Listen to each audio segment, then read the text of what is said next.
Welcome to Andhraprabha. నేను తేజస్వి. ఏపీలో వచ్చే అసెంబ్లీ ఎన్నికల్లో గెలుపు కోసం అన్ని రాజకీయ పార్టీలు తీవ్రంగా శ్రమిస్తున్నాయి.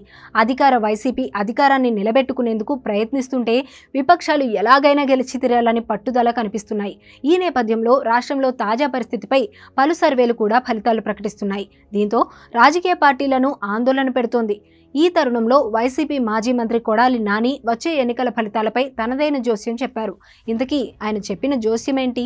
ఏపీలో వచ్చే ఎన్నికలపై అధికార విపక్ష పార్టీల నేతలు ఎవరికి వారు లెక్కలు వేసుకుంటున్నారు. దీంట్లో భాగంగానే సూర్యుడు పడమర ఉదయించినా సరే సీఎంగా జగనే ప్రమాణ స్వీకారం చేస్తారంటూ కొడాలి నాని ధీమా వ్యక్తం చేశారు. మే నెలాఖరున సీఎంగా జగన్ ప్రమాణ స్వీకారం చేయకుండా ఆపగలిగే మగాడు రాష్ట్రంలో లేరన్నారు. చంద్రబాబు, పవన్, వదినమ్మ, చెల్లెమ్మ, మోదీ, సోనియా ఎంతమంది కలిసి వచ్చినా సరే అన్నారు. సీఎం జగన్ను అధికారం నుంచి దింపగలిగే శక్తి, సామర్థ్యాలు ఎవరికీ లేవన్నారు. జగన్ సైకో అని ప్రతిపక్షాలు ఎలా అనగలుగుతున్నాయని కొడాలి ప్రశ్నించారు. నవ్వుతూ జైలుకెళ్లిన సీఎం జగన్ 16 నెలల తర్వాత కూడా అదే చిరునవ్వుతో బయటకు వచ్చాడని కొడాలి తెలిపారు.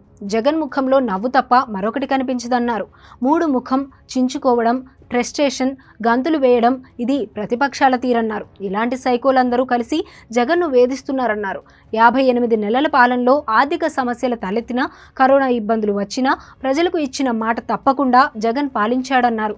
ఇదే చంద్రబాబు అయితే ఇంట్లో పడుకొని కరోనా కష్టాలతో ప్రజలను పస్తులుంచేవాడని ఎద్దేవా చేశారు.